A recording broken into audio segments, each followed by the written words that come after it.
بسم الله الرحمن الرحيم. الحمد لله رب العالمين، والصلاة والسلام على رسول الله صلى الله عليه وسلم. Matendo ga Allah subhanahu wa ta'ala ni matendo amajjuvu amalungi agatali mbukendeevu bwonna. Allah subhanahu wa ta'ala akyatugabiridde era akyatukuumidde ekyengero eky'obusiraamu. Sabirengera n'emirembe gidde eri Nabbi waffe Muhammad sallallahu alayhi wasallam, oyo ayatujjira n'eddiini ey'obusiraamu nga tweteekateeka okuyingira omwezi gwa Ramadan. Allah subhanahu wa ta'ala atugamba mu Qur'an ey'ekitiibwa, ya ayyuhallazina amanu, abange mmwe abakkiriza, kutiba alaykumus siyam, tulalikibwako okubeera nga tusiiba, kama kutiba ala allazina min qablikum, nga abatusooka bwe bakakatibwako oba bwe bakubirizibwa Allah bwe yabakakatako okubeera nga basiiba.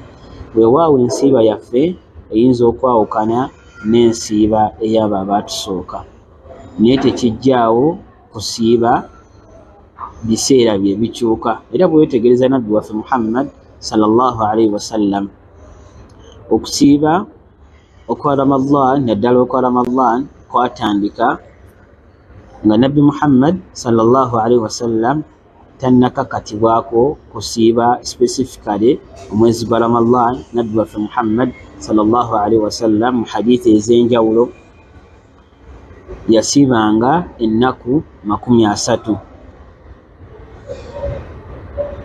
ne before waliwo era ensiiba endala nga okusiiba yawmun ashura, olunaku olwa ashura. Nabwe ekyo naffe okukakatibwako okubeera nga tusiiba, Allah subhanahu wa ta'ala omulezi waffe yasinga okutumanya n'okutwagaliza ebirungi gye tuli. Makulu Allah bwakusaasira, ekiseera ky'okusiiba ne kikusangawo, siiba. Era nga bwe twalaba emabega ntugamba nti okusiiba kwe kubeera nga omuntu asiba omwoyo gwe, kwe kubeera nga omuntu asiba omwoyo gwe kwebyo byayagala. Mathalan, ekyokulabirako era nga bwe tulaba mu definition tugamba nti as-sawm, okusiiba, huwa al-imsak, kwe kubeera nga omuntu yeesiba anil mufattirati, kwebyo ebisobola okubeera nga bimusiibulula, min al-akli wa shurbi, nga mwe muli okunywa n'okulya. Era kyova olaba abamanyi bongerayo mu definition ne bagamba fi zamani makhsus, mu kiseera ekigere amakulu omuntu tasiiba kiro na misana. Era ne bwewetegereza mu hadithi ya Nabbi Muhammad sallallahu alaihi wasallam agamba naha anil wisali, Nabbi Muhammad sallallahu alaihi wasallam yatuziyiza olw'okubeera nga tuyunga lima fihi min almashaqqa, mu ebyo omuli ebizibu ebisangibwa kw'oyo omuddu aba agasse, mathalan ng'okusiiba emisana n'ekiro. N'ensiiba yaffe ey'obusiraamu era nga yali enkola ya Nabbi Muhammad sallallahu alaihi wasallam kwe kusiiba emisana, ekiro ne tusiibuluka. Era ne bwetegereza mu definition kwe kubeera nga fi zamani makhsus, era n'anokolayo oba n'atutegeeza mu definition kwe kubeera nga omuntu asiiba okuva ku makya oba okuva ku makya mpaka olw'eggulo. Yaani omuddu kasita tugenda bifo nga tetunnasaala subuhi, okusiiba kwaffe bwe kutandika, omuddu kimukakatako bw'akakasa n'akonfaminga nti enjuba erabise, ayina okubeera nga akola ki? Omwezi gubonese, ayina okubeera nga aleeta enniya okwetegekera okusiiba enkeera. Era bwe weetegereza mu hadith eya Nabbi waffe Muhammad sallallahu alaihi wasallam atugamba suumu liruyati, tusiibe oluvannyuma lw'okulaba omwezi, wa aftiru liruyati, era tusiibuluke oluvannyuma lw'okulaba omwezi. Ne baani abalina okubeera nga basiiba? Mu abo abalina okubeera nga basiiba oba obukwakkulizo conditions omuddu z'alina okubeera nga atuukiriza, ekisooka twakyogeddeko dda, kwe kukakasa nti omwezi gubonese. Bw'omala okukakasa nti omwezi gubonese ng'oleeta enniya, ng'omusiraamu. Bw'omala okuleeta enniya era waliwo embeera endala ezirina okubeera nga zitunuulirwa oyo omuddu alina okusiiba. Ekisooka alina okubeera nga ali mu baddu abasiraamu. Amakulu atali musiraamu takkirizibwa kusiiba. Ekyokubiri albulugh, oba alina okubeera nga muddu myaka agiweza egyabo abalina okusiiba. Ekyokusatu an yakuna aqilan, alina okubeera nga muddu ategeera, yaani omuddu talina kubanga mulalu oba alina kubeera mu nnomo senses ze ng'ategeera bulungi, yakkirizibwa okubeera nga asiiba. Owokuna alina okuba nga alina alqudratu lah, alina okuba nga alina obusobozi obusiiba. Awo kiba kijjamu abantu abakulu oba abazeeyi abakadde be tuyinza okuyita abakadde, oba abaddu ayinza okuba si mukadde naye ng'alina obuzibu bw'obulwadde. Allah amugeredde agenza okuyingira Ramadan oba okuyingira okusiiba nga mulwadde, era n'okusiiba okusigadde kwonna omulwadde tasiiba ebbanga lyamala ng'obulwadde bwe tebumusobozesa kusiiba. Makulu talina busobozi busiiba. Nabwe kityo tukubirizibwa okubeera nga tufaayo tusaba Allah subhanahu wa ta'ala atukuumire ekyengera eky'obulamu. Ekyengera eky'obulamu masalan olwaleero waliwo annyumiriza muvubuka munnaffe myaka gyaffe alina omwana we Allah subhanahu wa ta'ala bwe yageredde ng'alina amugeredde guzzenga musiiba, alina obukosefu mu ndaawe naye ng'obukosefu obwo buli kyateeka mu kamwa kyonna kikomawo. Kati butya gwe asobola okubeera nga olya, butya gwe asobola okubeera ng'osiiba? Allah abikuwadde byombi, okulya okusobola, okusiiba okusobola, lwaki oba tosiiba?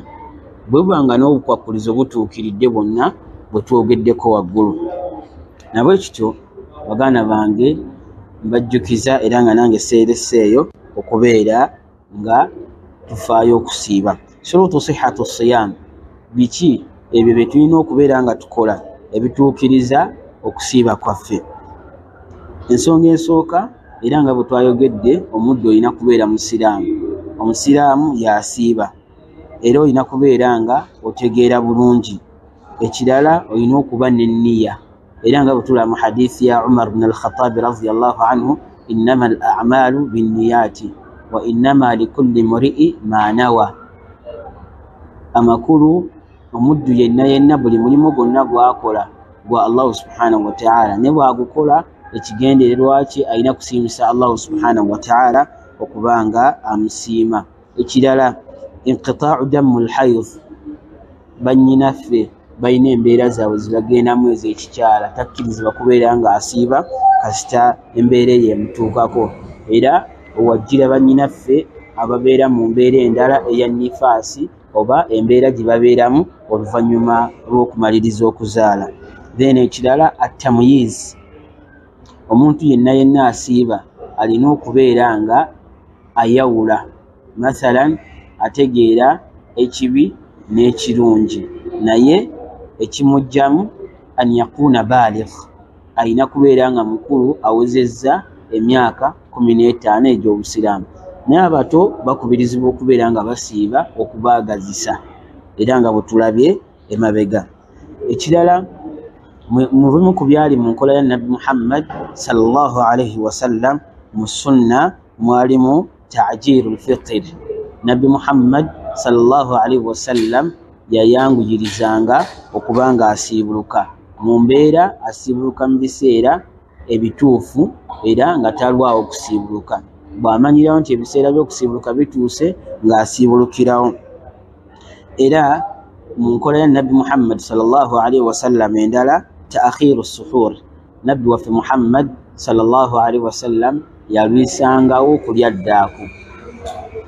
Nankubadde abaddu abasinga tetubifaako, ne mu hadiisi ya Nabbi waffe Muhammad sallallahu alaihi wasallam yatugamba tasaharu fa inna fi sahuri aw fi sahura baraka, nti mazima okulya ddaaku oba okufuna ekintu kyonna kyonna ky'oteekayo ng'ogenda kusiiba mulimu emikisa. buli kintu kyonna kyonna Allah subhanahu wa ta'ala kyeyayogera nti kya mukisa bwe weetegereza ebintu ebyo biba byanjawulo era Allah subhanahu wa ta'ala atera okubisitula n'abikyusa era ke kamu kaseera Allah subhanahu wa ta'ala kakkiramu n'abuuza ani ansaba mwanukule kati butya bw'okozesa ekiseera ekyo n'osaba Allah subhanahu wa ta'ala oluvannyuma lw'okubeera nga olyaddaako era yali nkola yabatusooka ne nabbi waffe Muhammad sallallahu alaihi wasallam yakikola aziyadatu fil a'mal as-salih okubeera nga ayitiriza okukola emirimu emirungi baganda bange bameka abatamanyi kusoma Qur'an nenge ebisigadde tubimanyi bulungi baganda bange ebintu byakwefaako buli omu alina obunafu bwe naye mu bunafu bwaffe obwo tusobola okwefaako ne tukola emirimu emirungi n'egimu ku mirimu egyagalwa mu maaso ga Allah subhanahu wa ta'ala mu mwezi gwa Ramadan mwe muli okusiiba omwezi gwa Ramadan n'okubeera nga omudde asoma Qur'an era bwetegeeza Allah subhanahu wa ta'ala yagamba bwe yamaliza okwogera ennaku z'okusiba yagamba nti shahru Ramadan omwezi gwa Ramadan alladhi unzila fihi al-Qur'an kati baganda bange twefeeko tuyige okusoma Qur'an ebisinga tubimanyi naye Qur'an tetugimanyi tufeeyo tuyige okusoma Qur'an kiswaza omusiraamu yenna okuba nga tumanyi kusoma Qur'an ne mugimu emirimu emirungi egikusemeza mu maaso ga Allah subhanahu wa ta'ala kwe kusoma Qur'an sallallahu ala sayyidina Muhammad wa ala alihi wa sallam subhanaka Allahumma wa bihamdik nashhadu an la ilaha illa anta nastaghfiruka wa natubu ilaik assalamu alaykum wa rahmatullahi wa barakatuh